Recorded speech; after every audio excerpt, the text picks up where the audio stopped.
தமிழகம்னு மட்டும் இல்லாம ஒட்டுமொத்த இந்தியாவையுமே 2 நாட்களா சோகத்துல ஆழ்த்தி இருக்கு டாக்டர் ஏபிஜே அப்துல் கலாம் அவர்களோட மறைவு. மாணவர்கள், இளைஞர்கள், பொதுமக்கள்னு எல்லாருமே தங்களோட இரங்கலை தெரிவிச்சு வராங்க. குறிப்பா சினிமா துறையை சேர்ந்தவங்க எல்லாம் கலாமை பத்தி தங்களோட நினைவுகளை எல்லாம் பகிர்ந்துகிட்டு இருக்காங்க. அதுதான் இன்னைக்கு நிகழ்ச்சி முழுக்க நாம பார்க்க இருக்கோம். குறிப்பா தமிழ் சினிமாவில் கலாமுக்கு ரொம்பவே நெருங்கிய நண்பரா இருந்த விவேக் அவர்கள் கலாமோட பழகிய நாட்கள்ல அவர் கத்துக்கிட்ட விஷயங்கள், விவேக்கின் பார்வையில கலாம் எப்படிப்பட்டவர்ன்றதை பத்தி எல்லாம் நிறைய விஷயங்களை சொல்லி இருக்காரு. அதெல்லாம் முதல்ல பார்க்கலாம். இந்த 13 ஆண்டுகளாக மிகப்பெரிய தாக்கத்தை தமிழக இந்திய அளவிலே இளைஞர்கள் மாணவர்கள் மனசில் ஏற்படுத்தியிருக்காரு. ஒரு புத்தக வாசிப்பையும் ஒரு மீட்டு எடுத்தவர் டாக்டர் அப்துல் கலாம் அவர்கள் தான். இந்தியாவிலேயே மிக அதிகமான மொழிகளில் மிக அதிகமான அளவு விற்பனை செய்யப்பட்டு வாசிக்கப்பட்ட ஒரு புத்தகம் என்றால் அவருடைய சுயசரிதியான அக்னி சிறகுகள் தான், விங்ஸ் ஆஃப் ஃபயர் தான். அதுக்கப்புறம் தான் மாணவர்கள் மத்தியில் புத்தக கண்காட்சிக்கு செல்ல வேண்டும்ன்ற அந்த ஒரு விழிப்புணர்வை ஏற்பட்டுச்சு. அதுக்கு இந்திய இளைஞர்கள் மிகப்பெரிய நன்றி கடனை அவருக்கு செலுத்தணும். ஏன்னா வாசிப்புன்ற பழக்கமே இல்லாத நேரத்தில் அவர் ஏற்படுத்தி கொடுத்துருக்காரு. கலாம் சாரை பொறுத்த வரைக்கும் அவர் எளிமையின் சின்னமாக அன்பின் வடிவமாக இருந்தார். அவர் ஒரு ஜனாதிபதியாக இருக்கிற காலகட்டத்தில் கூட அவர் மிக எளிமையான மனிதராக வாழ்ந்தார். அந்த எளிமை எனக்கு ரொம்ப பிடிக்கும். அப்புறம் ஈகோ இல்லாத ஒரு தன்னலமற்ற மற்றவர்களை அரவணைத்து செல்கின்ற பண்பை அவர்கிட்ட நான் கற்றுக்கிட்டேன். முதல்ல அவரை நான் பார்க்கறதுக்காக அண்ணா பல்கலைக்கழகத்துக்கு சென்றிருந்தேன். அப்போது அவரோட பேசிட்டு வரும்போது ஃபோட்டோ எடுத்துட்டோம். அப்போது எங்கள் எல்லாரையும் ஃபோட்டோ எடுத்ததுக்கப்புறம் நாங்கள் கிளம்பும்போது அவர் சொன்னார், அந்த ஃபோட்டோகிராஃபருக்கு என் கூட ஃபோட்டோ எடுக்கணும்னு தோணும் இல்லையா, அவர் எப்படி எடுப்பாருன்னு கேட்டார். இது எந்த தலைவர்களும் இது வரைக்கும் எந்த விஐபியும் கேட்டதாக எனக்கு தெரியல. நாங்கள் ஒரு நிமிஷம் அதிர்ந்து போயிட்டோம். அப்புறம் நான் என்ன பண்ணேன், அந்த ஃபோட்டோகிராஃபர் அவரோட நிற்க வச்சு நான் அந்த ஃபோட்டோவை எடுத்தேன்.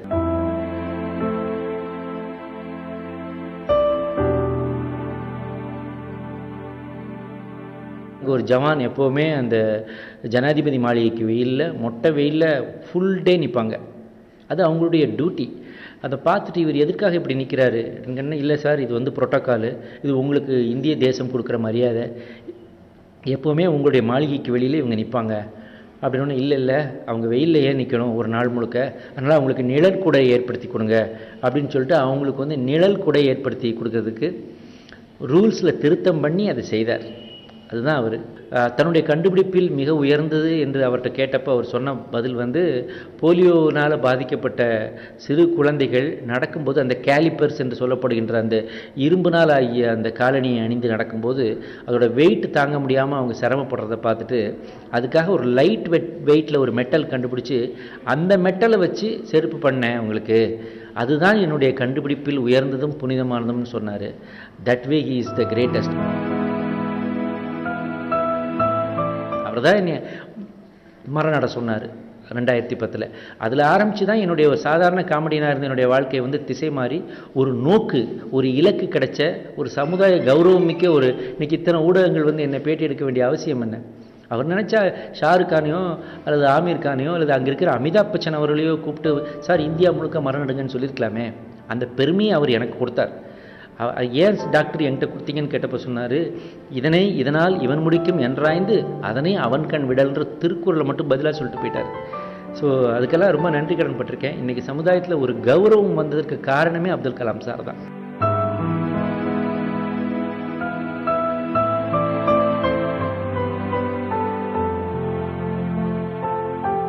அவர் இந்திய நதிகளை இணைக்கணுன்றார். அப்புறம் தமிழ்நாட்டில் உள்ள நீர் வழிச்சாலைகளை நல்லா கவனிக்கணும். நதிகளில் தமிழ்நாட்டில் உள்ள நீர் வழித்தடங்களை இணைத்தால் ஒரு மிகப்பெரிய போக்குவரத்து ஏற்படும். நிறைய ஊரில் விவசாயம் மீண்டும் தழைக்கும்.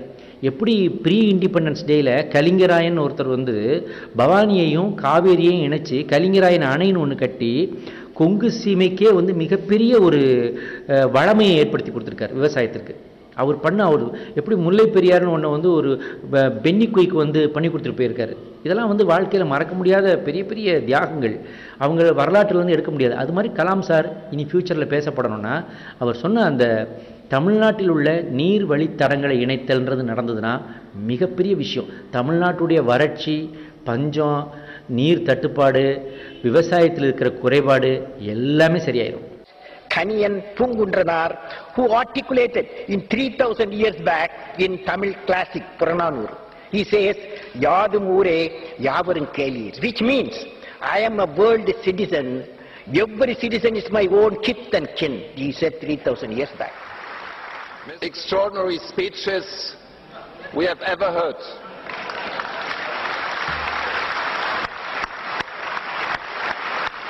முதல்ல அவரை நேர்காணல் பண்ணது வந்து டெல்லியில் அவர் வீட்டில் வச்சு பண்ணேன். அவர் பொதுவாக இது மாதிரி பேட்டிகளுக்கு ஒத்துக்கொள்வதில்லை. அவர் வந்து மாணவர்களை சந்திக்கின்ற பல்கலைக்கழகங்கள், பள்ளிகள், கல்லூரிகள் இது போன்ற அமைப்புகளுக்கு தான் முன்னுரிமை கொடுப்பார். ஒரு திரைப்பட நடிகர் வந்து நம்மளை பேட்டி எடுக்கிறாரு, அதை வந்து ஒரு கமர்ஷியல் சேனலில் வந்து மக்கள் பார்க்க போகிறாங்கன்றதில் அவருக்கு பெரிய ஈடுபாடும் எதிர்பார்ப்பும் இல்லாமல் தான் இருந்தார். ரொம்ப கேஷுவலாக இருந்தார். மேக்கப்லாம் போட சொன்னேன், போட்டுட்டார். அவருடைய எளிமை தான். எல்லோரும் பயந்தாங்க. இந்திய ஜனாதிபதியாக இருந்தவர், அவர்கிட்ட போய் இவ்வளவு சாதாரண கேள்விகளை நார்மலாக கேட்க முடியுமான்னு. பட் நான் எல்லாம் ப்ரிப்பேர் ஆகியிருந்தேன். ப்ரிப்பேராகி அந்த கேள்விகளை கொண்டு போய் நான் அவர்கிட்ட சில கேள்விகள் இருக்குது ஐயா, ஒரு 11-12 கொஸ்டின்ஸ் இருக்குது, என்ன நீங்கள் முதலையே பார்த்துக்கிட்டிங்கன்னா உங்களுக்கு அதெல்லாம் தேவையில்லை, அதை பார்த்துக்கிட்டேன்னா நான் இதுக்கு பதில் சொல்லணும்னு ப்ரிப்பேர் ஆகி தேவையில்லாமல் நான் அதுக்காக தயாராவேன். உண்மை வரணும் இல்லையா என் வாயிலிருந்து, அப்போ இயல்பாக இருக்கட்டும், அப்படியே கேளுங்க நான் சொல்கிறேன்னு சொன்னார். இல்லைங்கய்யா, நீங்கள் லவ் பண்ணியிருக்கீங்களா, நீங்கள் ராக்கெட் விட்டுருக்கீங்களா சின்ன வயசில், இந்த மாதிரி கேள்வியெல்லாம் அது உள்ளே வருது, இதை நான் எப்படி கேட்குறது, இதை கேட்கலாமா அப்படின்னு சொன்னேன். கொஞ்ச நேரம் யோசிச்சுட்டு சரி கேளுங்க நான் சொல்கிறேன் அப்படின்னு சொல்லி சொன்னார். அந்த எளிமை தான்.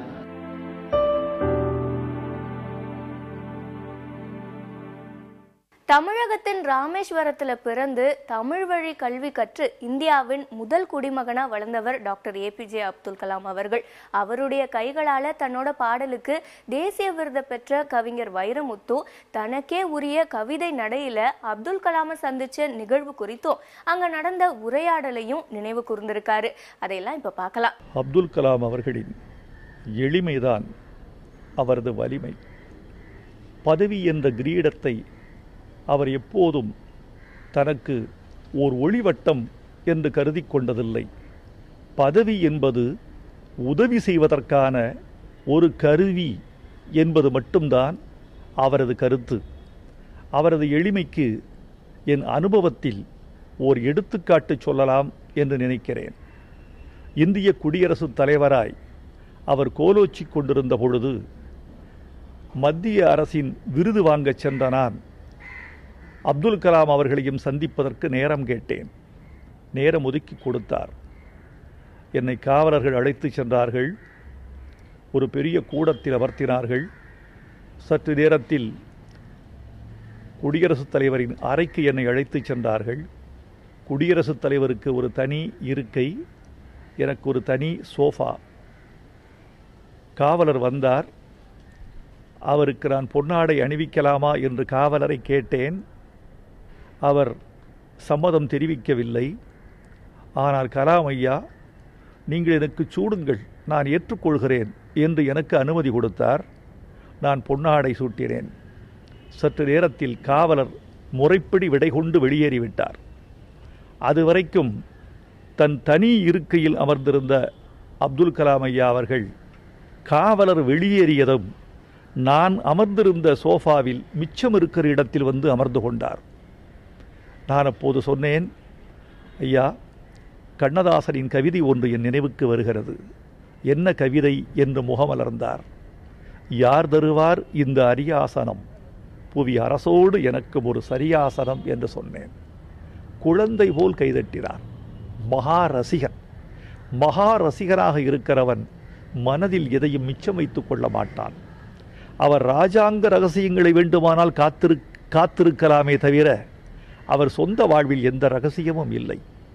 அந்த மாமனிதர் இந்த மண்ணுக்கு கிடைத்த வரம், இந்த நூற்றாண்டின் அதிசயம். அவர் இளைஞர்களின் நம்பிக்கை, எதிர்காலத்தின் இலக்கு. வாழ்க அப்துல் கலாம் அவர்களின் திருப்புகழ். இந்தியா அவரை தன் மனத்தில் வைத்து போற்ற, பூஜிக்க பழகிக்கொள்ள வேண்டும்.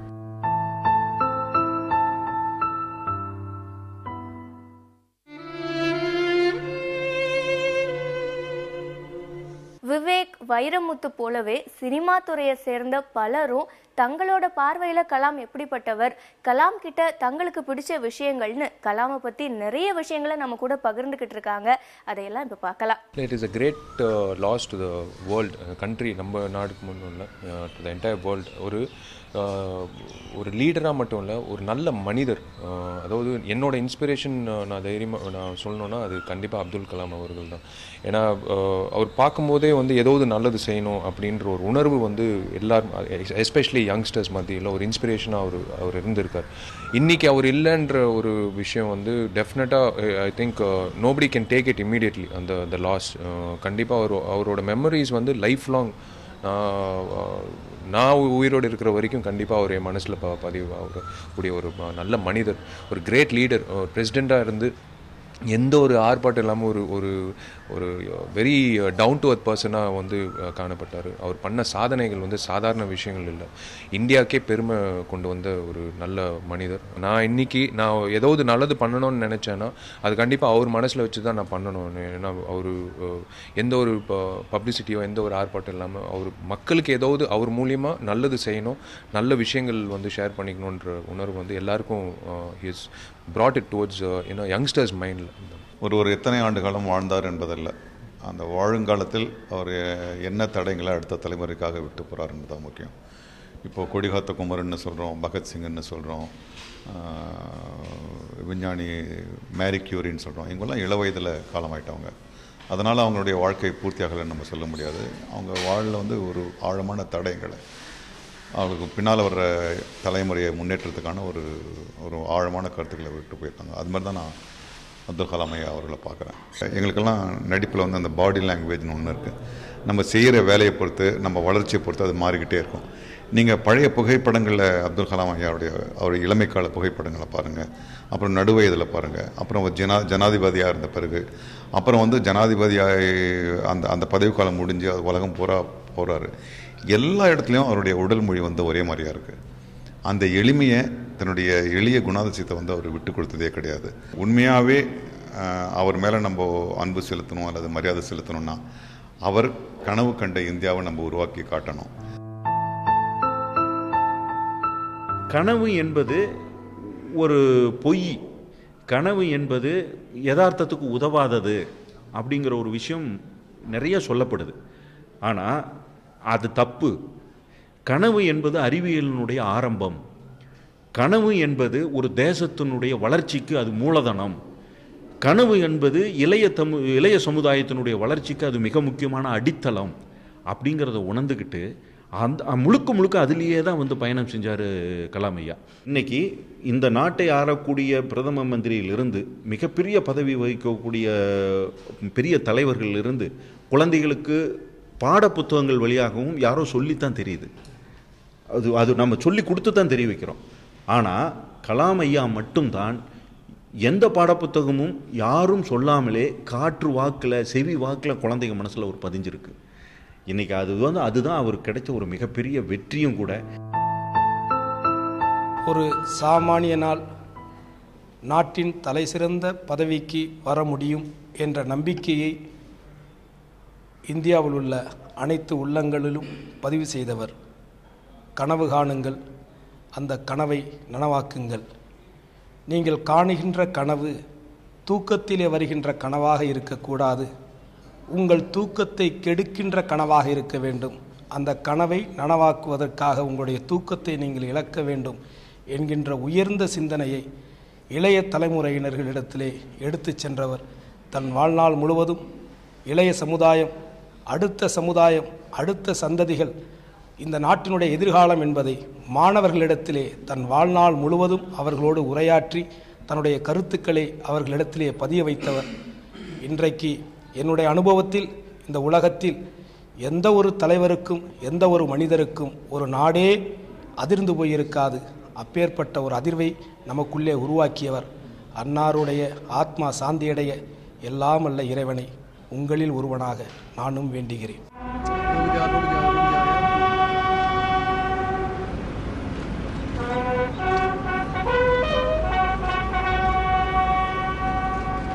தமிழ் சினிமாவின் சிறந்த திரைப்படங்கள்ல ஒன்னா பார்க்கப்படுறது வாகை சூடவா. இந்த திரைப்படத்துக்காக இயக்குனர் சர்க்குணம் தேசிய விருதை பெற்றிருக்காரு. தேசிய விருது வாங்கும் சமயத்துல அப்துல் கலாமை சந்திக்கிறதுக்கான ஒரு வாய்ப்பு அவருக்கு கிடைச்சிருக்கு. இந்த சந்திப்பின் போது கலாமின் குணாதிசயங்களையும் சிந்தனைகளையும் பத்தி அவர் தெரிஞ்சுக்கிட்டதையெல்லாம் நம்ம கிட்ட பகிர்ந்துகிட்டு இருக்காரு. அதை இப்ப பார்க்கலாம். அவர் ஜனாதிபதியா இருக்கும்போது தேசிய விருது வாங்குற வாய்ப்புகள் எங்களுக்கு கிடைக்கல. எனக்கு கிடைக்கல. ஆனால் இன்னொரு முறை நான் தேசிய விருது வாங்கும்போது அவரை சந்திக்கிற வாய்ப்பு எனக்கு கிடைச்சது. என்னென்னா, நான் வாகை சூடவா படத்திற்காக தேசிய விருது டெல்லிக்கு போகும்போது நான் கூட வந்து என் அம்மா தம்பி இவங்கெல்லாம் அழைச்சிட்டு போயிருந்தோம். நேஷனல் அவார்டு வாங்கியாச்சு. வாங்கிட்டு வெளில வரும்போது அங்கே உள்ள மீடியாலாம் சொன்னாங்க, தமிழகத்திலிருந்து யாரெல்லாம் வந்து இங்கே இந்த வருடம் நேஷனல் அவார்டு வாங்கியிருக்காங்களோ அவங்களெல்லாம் வந்து அப்துல் கலாம் சாரை வந்து சந்திக்கிறதுக்கான ஏற்பாடு பண்ணியிருக்காங்க. அங்கே உள்ள மீடியா எங்கள் டெல்லியில் சொன்னோன்னா, இப்போ ஜனாதிபதி எல்லாட்டாலும் அவருடைய இல்லத்தில் இருக்காரு. இப்போ எல்லாருக்கும் சந்திக்கிறதுக்கான ஏற்பாடு நடக்குது. அங்கே தேநீர் விருந்து வந்து அப்துல் கலாம் சார் வந்து கொடுக்க போகிறாரு. அப்படிங்கும்போது எங்கள் அம்மா சொன்னிச்சு ஒரே வருஷம், எனக்கு நீ நேஷனல் அவார்டு வாங்கும்போது கூட எனக்கு அவ்வளோ சந்தோஷமாக தெரில, எனக்கு அப்துல் கலாம் சந்திக்க போகிறோங்கிறதாண்டா அவ்வளோ பெரிய சந்தோஷமாக இருக்குன்னு அம்மா சொன்னிச்சு. வந்தோடனே அவருக்கு பேசிகிட்டே இருந்தார். எல்லாரும் விசாரிச்சுட்டு இப்போ பொதுவாக கேட்ட முதல்ல வந்து அம்மாக்கிட்ட கேட்டேன். இந்த பக்கத்தில் அம்மா ஃபஸ்ட்டு இருந்தாங்க. எங்கள் அம்மா சொன்னாங்க, இப்போ நீங்கள் எல்லோரும் உங்களை அறிமுகப்படுத்திங்க, நீங்கள் சொல்லுமா நீங்கள் யார் அப்படின்னு ஆரம்பித்தார். ஆரம்பிக்கும் போது நான் குறுக்க என்ன, எங்கள் அப்துல் கலாம் அவர் ஜனாதிபதி எவ்வளோ பெரிய ஆள், அவர்கிட்ட பேசுறதுக்கு அம்மா தடுமாறிட்டு ஏதோ உளறிடுமோங்கிற பயத்தில் எங்கள் அம்மா ஆரம்பிக்கிறதுக்கு முன்னாடி நான் என்ன குறுக்குறேன்னா, சார் அவங்க வந்து யாருன்னா அது வந்து என்னோட அப்படின்னு நான் ஆரம்பித்த உடனே அவர் பொறுங்கன்னு என்னை கட் பண்ணார். ஏன் பொறுங்க, எதுக்கு இப்போ நீங்கள் அவங்கள பேச விடாமல் நீங்கள் பேசுகிறீங்க? நான் அவங்கள்ட்ட தான் கேட்டேன், அவங்க யாருன்னு அவங்களுக்கு தெரியாதா? அவங்கள பற்றி கேட்கும்போது நான் யார் அப்படின்னு சொல்கிறதுக்கு அவங்களுக்கு தெரியாதா? அவங்க யாருன்னு அவங்க தான் சொல்லணும், நீங்கள் சொல்ல வேண்டாம். நம்ம பெண்களை பேச விடுறதே கிடையாது, அவங்க பேசட்டும், நீங்கள் சொல்லுங்கம்மா நீங்கள் யார் அப்படின்னு எங்கள் அம்மாட்ட கேட்டார். எங்கள் அம்மா அவர் சொன்ன மாதிரி எந்த பயமும் இல்லாமல் ரொம்ப தெளிவாக சொல்லுது, நான் வாகை சூடவா படம் எடுத்த டைரக்டரோட அம்மானு 2 வரியில் அதிகமும் பேசாமல் தெளிவாக சொல்லிச்சு. இப்போ என்னை பார்த்து கேட்டார், பார்த்தீங்களா எவ்வளோ தெளிவாக கரெக்டாக சொல்கிறாங்கன்னு, நம்ம அவங்கள பேச விட்டால் அவங்க கரெக்டாக பேசுவாங்க, அப்போ நீங்கள் சொல்லுங்கம்மா அப்படின்னு அந்த வரிசையாக இருந்தது. அந்த நிகழ்வு எனக்குள்ளே வந்து ஒரு பெண்களுக்கான சுதந்திரம், பெண்களுக்கான பெண்ணடிமை, இதில் இந்த ஒரு வரிக்குள்ள 1000 அர்த்தத்தை நாங்கள் தெரிஞ்சுக்க முடிஞ்சது. அதுக்கப்புறம் சுற்றி எல்லாருமே வந்தோம். ஒவ்வொருத்தராக கை மாறி வரும்போது வாகை சூடவானுடைய ஒவ்வொருத்தரும் அந்த நாங்கள் போயிருந்த இயக்குநர்கள் வந்து அந்த படத்தினுடைய கதையை வந்து ஒன்லைனாக நாட்டாக சொன்னோம். அப்போ நான் வாகை சூடவானுடைய லைனை நான் அவர்கிட்ட சொன்னேன், இதுதான் அந்த படத்தினுடைய கதை அப்படின்னு. ரொம்ப பாராட்டினார், ரொம்ப நல்லா இருக்குது அப்படின்னு சொன்னார். அவர் சொன்னது பெரிய சந்தோஷமாக இருந்தது. அவர் படம் பார்க்கல, அந்த லைனை கேட்டு அவர் பாராட்டினார். அதுக்கப்புறம் எல்லாரோடையும் ஒவ்வொருத்தரோடையும் ஒரு சின்ன பிள்ளை மாதிரி வந்திருந்த அத்தனை பேரோடையும் குடும்பத்தோட படம் ஃபோட்டோ எடுத்துக்கிட்டு பண்ணார். அந்த இப்போ நான் கொண்டு வந்ததில் பார்த்தீங்கன்னா எங்கள் வீட்டில் இன்றைக்கும் அது நான் நடுவில் அப்துல் கலாம் அருங்கிட்டான், இந்த பக்கம் அம்மா என் தம்பி எல்லாம் இருக்கிற ஃபோட்டோ தான் எங்கள் வீட்டில் முதல் இதில் இருக்கும். அதே மாதிரி நாங்கள் போன டீமெல்லாம் சேர்ந்து எடுத்துக்கிட்ட ஒரு ஃபோட்டோ இருக்கும். அவர் எங்கேருந்து எங்கே போயிருக்காருங்கிறது இன்றைக்கி உள்ள அனைத்து இளைஞர்களுக்கும் ஒரு பெரிய தன்னம்பிக்கை வந்து இன்றைக்கி நம்மளை விட்டு போயிடுச்சுங்கிற ஒரு இதுதான் இருக்குது. அந்த துயரம்ங்கிறது வந்து இன்றைக்கி தமிழ்நாடு மட்டும் இல்லை, இந்தியாவே ஒரு உலகம் முழுவதையுமே ஆட்டி படைக்கிற ஒரு பெரிய மனிதனை நம்மெல்லாம் இழந்திருக்குன்னு நினைக்கும் போது ரொம்ப துக்கமாக இருக்குது. அவர் இல்லாத இந்த நேரத்தில் அவர் ஆத்ம சாந்தி அடைய நம்ம எல்லாரும் வேண்டிட்டு